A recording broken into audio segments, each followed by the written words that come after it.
골 때리는 문 정권의 내각들. 김정은 발악이하다. 청와대 멘붕.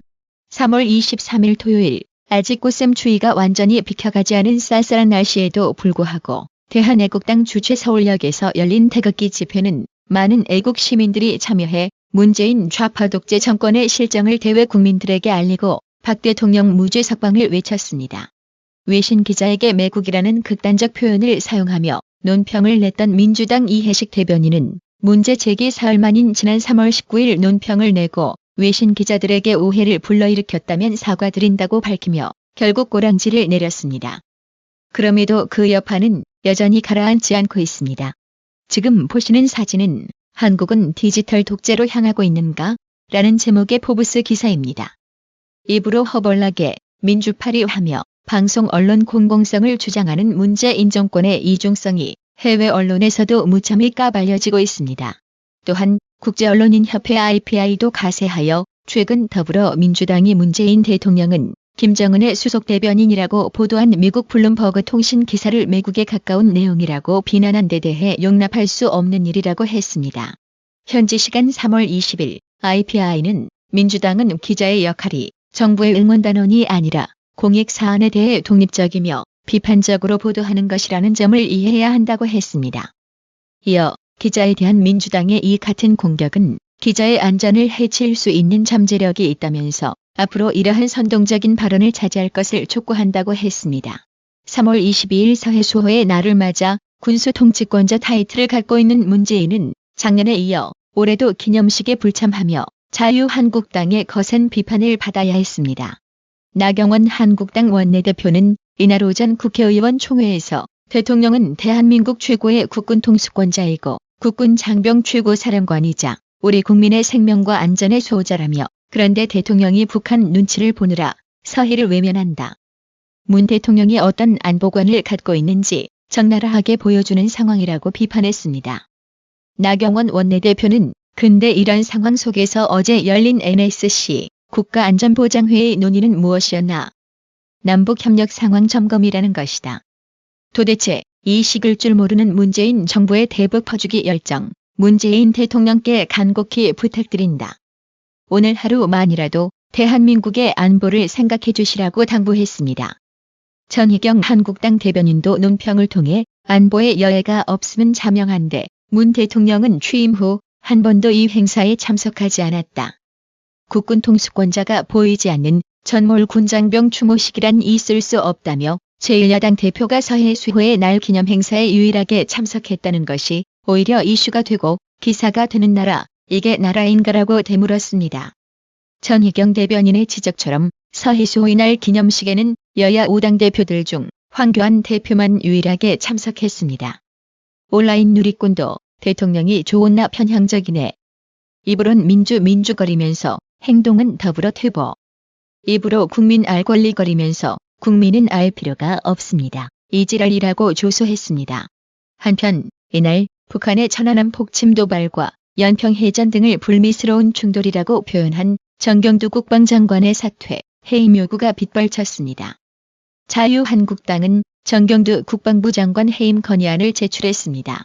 대한민국 소호예비역 장성단 역시 3월 22일 성명을 발표하고 정경두 장관이 북한의 계획적 도발로 침몰된 천안함 전우들의 절규를 망각하고 용사들의 숭고한 희생을 욕되게 했다며 정경두 장관의 사퇴를 촉구했습니다.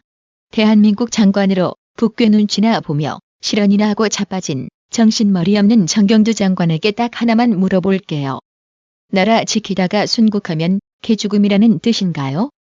이런 국방부 장관이 대한민국 안보를 책임지고 있는 자리에 있다는 자체가 대한민국의 불행인 겁니다. 이낙연 총리는 지난 3월 21일 국회 경제분야 대정부 질의에 대한 답변을 통해 한국의 성장률이 OECD 상위에 속한다. 성장률이 내년에는 OECD 중 1위가 될 거란 전망도 있다. 작년에는 미국 다음으로 높았다고 말했습니다. 그는 또 작년 경제 성장률 2.7%는 OECD 국가들과 비교하면 그리 낮은 게 아니라며 경제 전반이 어렵긴 하지만 개선을 보이는 지표도 있다고 덧붙였습니다. 이낙연 총리의 말이 과연 사실일까요? OECD의 작년 10월 기준 추정치에 따르면 작년 한국의 성장률은 36개 OECD 회원국 가운데 21위에 그쳤습니다. 한국과 1인당 국민소득이 비슷한 국가 중 한국보다 경제성장률이 뒤처진 나라는 스페인 2.6%, 멕시코 2.2%, 포르투갈 2.2%, 그리스 2.1% 등 남유럽, 중미 국가들 밖에 없습니다. 또 한국의 성장률은 2017년 OECD 13위에서 8계단이나 떨어졌습니다. 한마디로 이낙연 총리의 발언은 명백히 사실과 다른 것으로 고의적이든 실수든 총리가 국회에서 거짓말 답변을 했다는 비판을 면키 어렵습니다. 총리 입에서 감히 가짜 뉴스를 국민에게 발설한 것입니다. 이낙연 총리의 실언은 여기서 끝난 게 아닙니다. 국회 대정부 질문에서 자유한국당 이학재 의원이 문재인 대통령 딸 다혜씨 가족의 동남아 이주와 관련 대통령 직계가족의 해외 이주는 문제가 되지 않느냐고 하자 이낙연 국무총리는 박정희 전 대통령의 영예께서 프랑스 유학을 갔고 노무현 전 대통령의 아드님도 중국에 갔는데 그때도 이렇게 문제되지는 않았다고 말했습니다. 영예는 박근혜 전 대통령을 뜻합니다. 유학과 이민을 같은 뜻으로 생각하는 총리의 인식꼬라지를 한번 보세요. 문재인의 딸 문다혜 씨는 작년 살던 집을 처분하고 아들 등 가족이 함께 태국으로 이주하며 각종 의혹과 구설수에 올랐습니다. 지난 3월 21일 국회 외통위 남북경협특위 전체회의에서 추경호 자유한국당 의원이 미국의 비핵화 개념과 우리 정부의 비핵화 개념이 같은지를 물으며 하노이 정상회담 때 미국은 양변 플러스 북한의 핵물질, 대량 살상무기, 생화학무기의 완전한 폐기를 비핵화의 조건으로 내걸어 이 부분에서 미북 간 균열이 생겨 결렬된 것 아니냐고 질의하자 강경화 외교부 장관은 2차 미북 정상회담에서 미국이 북한에 요구했던 것은 핵 폐기가 아닌 동결이라고 발언해 졸지에 미국 트럼프를 거짓말쟁이로 만드는 논란을 야기시켜 외교부가 뒤늦게 해명하는 일이 벌어졌습니다. 이런 정신 나간 강경화가 이번에는 미세먼지 문제와 관련해 중국에서 발생한 미세먼지가 우리에게 영향을 주고 계절에 따라서는 우리 강토 내에서 발생하는 게 중국 쪽으로 날아가기도 한다며 마치 한국 외교부 장관이 중국 대변인 같은 발언을 해 국민 감정을 폭발시켰습니다. 이에 대해 야당에선 대한민국 장관이 중국 눈치를 보느라 중국발 미세먼지가 심각하다는 사실도 제대로 말을 못하고 있다는 지적이 나왔습니다. 한국당 관계자는 우리 외교부 장관이 한국에서 만들어진 미세먼지도 있다고 하면서 장기적 치유법 운운하는데 중국이 제대로 저감 노력을 하겠느냐고 말했습니다.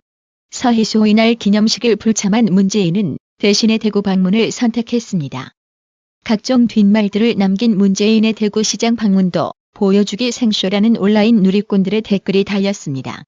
문재인 대구 방문 소식을 전하는 기사에 댓글을 남긴 온라인 누리꾼은 좌파 선동 언론에 좀 속지 맙시다. 저는 참고로 대구시 수성구 지산동에 살아요.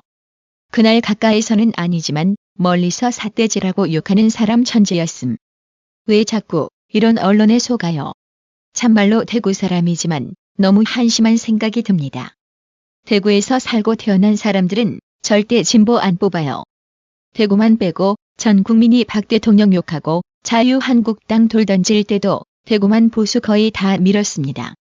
알고들 돌 던지세요라고 했습니다. 또 다른 누리꾼은 이거 저희 칠성시장에서 준비한 거 아닙니다.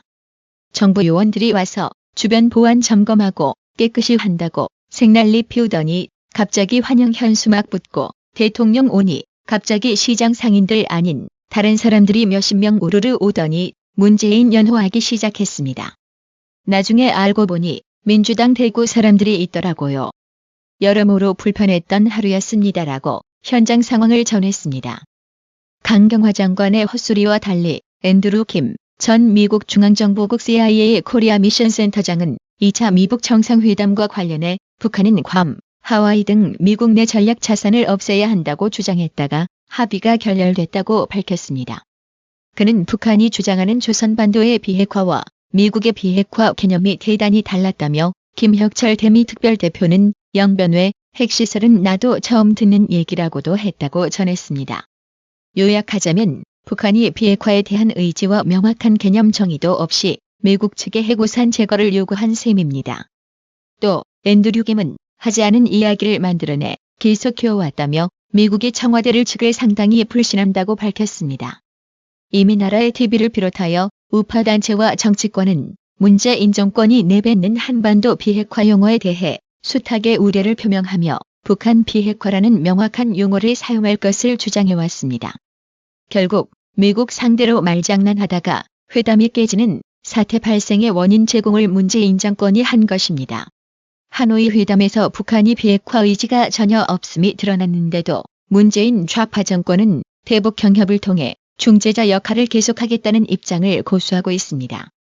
청와대는 이날 정의용 국가안보실장 주재로 NSC 상임위를 열고 남북한 군사 분야 합의사항 이행과 여러 분야 남북협력 사업들의 추진 동향을 점검했다고 밝혔습니다. 또 남북관계 개선, 완전한 비핵화를 통한 한반도의 항구적 평화 구축 목표 달성이 선순환적으로 상호 견인해 나갈 수 있도록 최선의 노력을 경주해 나가기로 했다고 했습니다. 하지만 북괴는 지난 3월 22일 한국 통일부와 외교부를 향해 일제히 강도 높은 비난을 쏟아냈습니다. 통일부가 발표한 2019년 업무 계획을 백해무익한 문서 보따리라며 쓰레기통에 쳐넣으라고 했습니다. 외교부의 미북관계 촉진자론에 대해서는 미국 눈치만 보는 남조선이 무슨 힘으로 중재자니 촉진자 역할을 하나라고 했습니다. 그러면서 곧바로 북한은 일방적으로 개성 남북공동연락사무소에서 철수했습니다. 문재인 좌파 정권은 유감을 표했고 청와대는 긴급회의를 열어 후속 대응에 착수했으나 북한의 애원하듯 통사정하는 거 외 달리 방법이 없어 보입니다. 운전자, 중재자 꼬라지 참 좋아 보입니다. 그쵸? 북한이 목리만 부려도 쩔쩔매는 것들이 그래도 북한을 믿고 감히 국민 열세로 퍼주자고 난리치고 자빠졌습니다. 최근 워싱턴을 방문해 백악관, 국무부 인사를 두루 만난 외교소식통은 비핵화 협상이 전혀 진전되지 않은 상황에서 한국이 남북 경협을 통한 미북 대화 촉진을 언급하는 데 대해 우려와 불쾌감을 표하는 것은 트럼프 행정부 내 일관된 기류라고 했습니다. 서울의 외교소식통은 4월 미 의원들이 대거 방안을 추진 중이라며 최근 우리 정부의 금강산 관광, 개성공단 재개 주장 등 대북 정책과 한미 공조 균열에 관한 우려를 표할 예정이라고 전했습니다. 하노이 회담 결렬 이후 비핵화와 제재, 북한 인권 문제 등을 놓고 한미가 연일 다른 목소리를 내는 가운데 당파를 초월해 대북 제재, 압박을 강력 주장해온 미 의회가 직접 나서겠다는 것입니다. 한편 현지 시간 3월 21일 미국 도널드 트럼프 행정부는 대북 제재 주의보 어드바이저리를 발표하고 대북 제재의 가장 큰 구멍으로 꼽히는 북한 선박과의 불법 선박한 환적에 연루된 것으로 의심되는 선박 18척의 선명과 국적을 공개했습니다. 선박 대부분이 토고, 시에라리온 등 아프리카 국가나 러시아 등 북한과 가까운 국적의 배인 것으로 확인된 가운데 미국의 동맹국 선박으로는 유일하게 한국 국적의 루니스호가 불법 환적 의심 리스트에 포함됐습니다. 아직 불법 행위를 했다는 결정적 증거가 없다고는 하지만 국무부와 재무부가 공동 명의로 발표하는 대북 제재 관련 보고서에 한국 선박이 등장한 것은 한국 정부에 대해 제재 대열에 확실히 동참하라는 경고라는 해석도 나옵니다. 윤미영님, 구독료 후원 정말 감사드립니다. 나라의 TV는 보다 더 양질의 컨텐츠를 생산하기 위해 자발적 구독료를 후원 형식으로 받고 있으니 많은 성원 부탁드립니다. 시청해주셔서 감사합니다. 구독은 꼭 눌러주세요.